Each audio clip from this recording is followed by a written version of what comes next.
Baik, bismillahirrahmanirrahim. Assalamualaikum warahmatullahi wabarakatuh. Baik, teman-teman sekalian. Jadi kita akan membahas soal SNMPTN yang muncul biasa di UTBK ataupun juga di ujian mandiri gitu ya. Walaupun di tahun ini SNBT itu sudah tidak ada lagi pelajaran tes untuk Saintek ataupun juga Soshum gitu ya.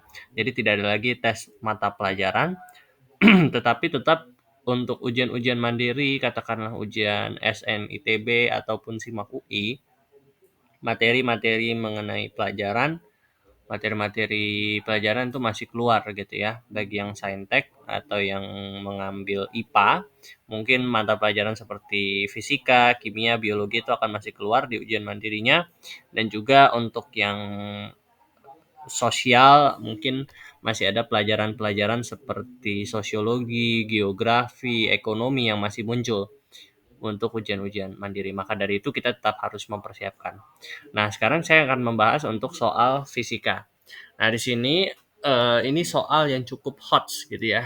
Tapi sebetulnya konsep yang dipakai itu ya sedikit gitu ya. Sebetulnya tidak terlalu banyak. Jadi kita lihat di sini ada dua buah balok masing-masing bermassa M, dihubungkan dengan seutas tali dan ditempatkan pada bidang miring licin menggunakan sebuah katrol. Nah, jika massa tali dan katrol diabaikan dan sistem bergerak ke kiri, maka besar tegangan tali adalah gitu ya. Nah, kalau kita lihat di sini ada dua buah balok gitu ya. Ada dua buah balok terletak pada suatu bidang miring.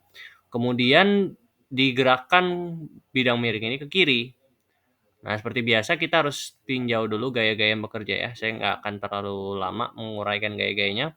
Pada benda yang di kiri ini tentu ada gaya tali, di sini ada gaya T, di sini juga gaya T gitu kan ya. Kemudian ada gaya berat, saya langsung proyeksikan ini W sin ya, W cos. W cos tetanya theta 1. Dan di sini juga ada W sin theta 1. Kemudian ada gaya berat gitu ya. Nah, karena dia itu miring dan licin, maka gaya normalnya ini gaya normal N1 ya. Oke. Nah, karena dia itu miring gitu kan ya dan dia licin, maka tidak ada gaya gesek.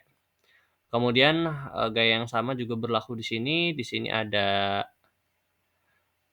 W sin theta 2 ya.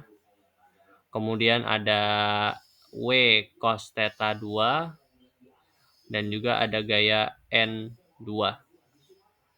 Ya, ada gaya di sini ada N2.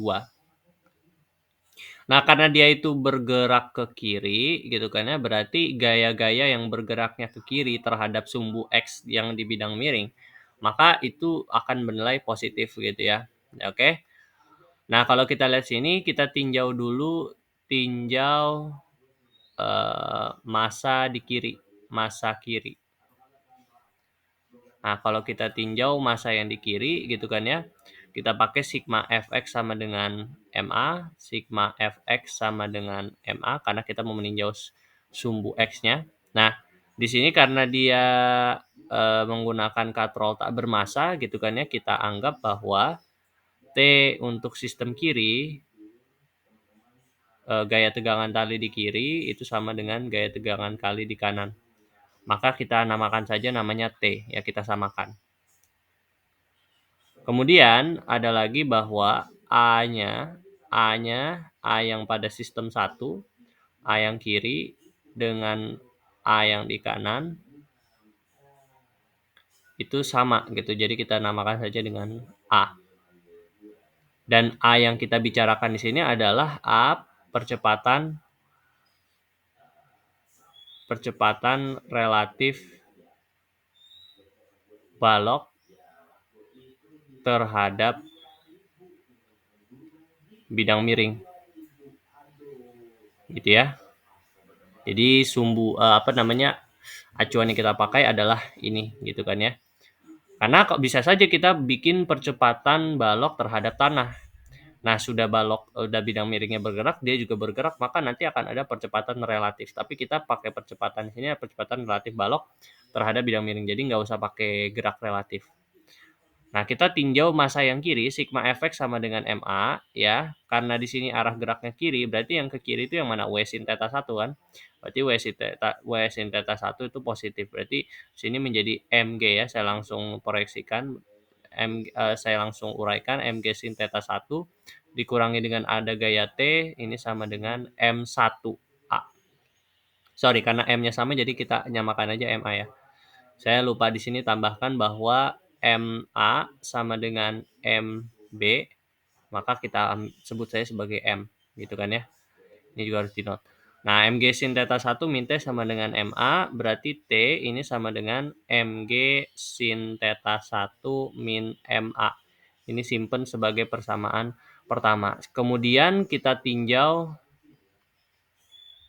massa yang di kanan. Oke, kita tinjau massa yang di kanan gitu kan ya. Nah, tinjau massa yang di kanan sama, tapi di sini yang positif adalah si T ya. Kenapa? Karena arah geraknya ke kiri dan yang ke kiri arahnya adalah si T. Kalau kita lihat sumbu X, kalau kita bayangkan sumbu X-nya adalah si bidang miring gitu ya. Jadi kita pakai sama sigma fx sama dengan, karena di sini M-nya sama jadi MA. Nah, tapi ini menjadi MG sin theta 2-nya negatif ya. Berarti T-nya positif. Berarti T min MG sin theta 2 ini sama dengan MA. Berarti T sama dengan MG sin theta 2 ini plus MA. Nah, karena di sini ini kita simpan sebagai persamaan kedua. Nah, karena T yang ini sama dengan T yang di sini sama dengan T yang di sini gitu kan ya. Maka kita bisa tulis dong bahwa M MG sin theta 1 itu nilainya akan sama dikurangi dengan MA. Ini akan sama dengan MG sin theta 2 tambah dengan MA. Nah, ruas yang ada MA kita gabungkan kanan berarti jadinya 2MA ya. Karena dia 2MA. Ini sama dengan 2MA pindah ruas ke kanan berarti menjadi MG sin theta 1 min MG sin theta 2. Nah, berarti di sini A-nya menjadi setengah dikali setengah G, sorry. Ini menjadi setengah G dikali sin theta 1 min sin theta 2. Ini A-nya. Yang ditanya apa? Yang ditanya adalah si T. Maka masukkan si A ini ke dalam salah satu persamaan. Kita ambil persamaan yang kedua. Nah, berarti ini substitusi A ke mana? Ke persamaan yang kedua, maka ini menjadi T ini sama dengan MG sin theta 2 ditambah dengan MA. M dikali A-nya setengah G sin theta 1 min sin theta 2. Itu kan ya. Berarti T ini sama dengan MG sin theta 2 ditambah, nah ini dikurung ya, sorry ya. Ini dikurung, berarti ini jadinya segini.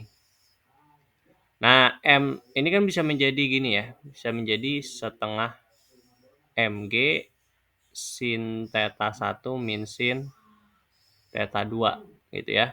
Nah, setengah MG-nya kita bisa masukin menjadi MG sin theta 2 ditambah setengah MG sin theta 1 dikurangi dengan setengah MG sin theta 2. Benar ya?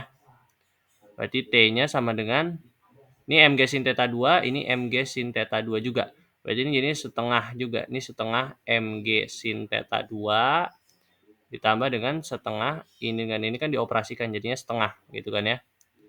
Nah, berarti ini jadi setengah MG sin theta 2 ditambah setengah MG sin theta 1. Atau kita bisa perbaiki bentuknya menjadi setengah MG sin theta 1 ditambah setengah MG sin theta 2. Nah, kedua ini ada setengah MG-nya. Jadi bisa kita keluarkan setengah MG-nya menjadi setengah MG sin theta 1 ditambah sin theta 2. Maka inilah nilai T-nya. Dan jawaban yang tepat adalah yang B. Gitu kan ya. Jadi jawaban tepat adalah yang B. Mungkin sekian yang bisa saya sampaikan pada kesempatan kali ini. Terima kasih. Assalamualaikum warahmatullahi wabarakatuh.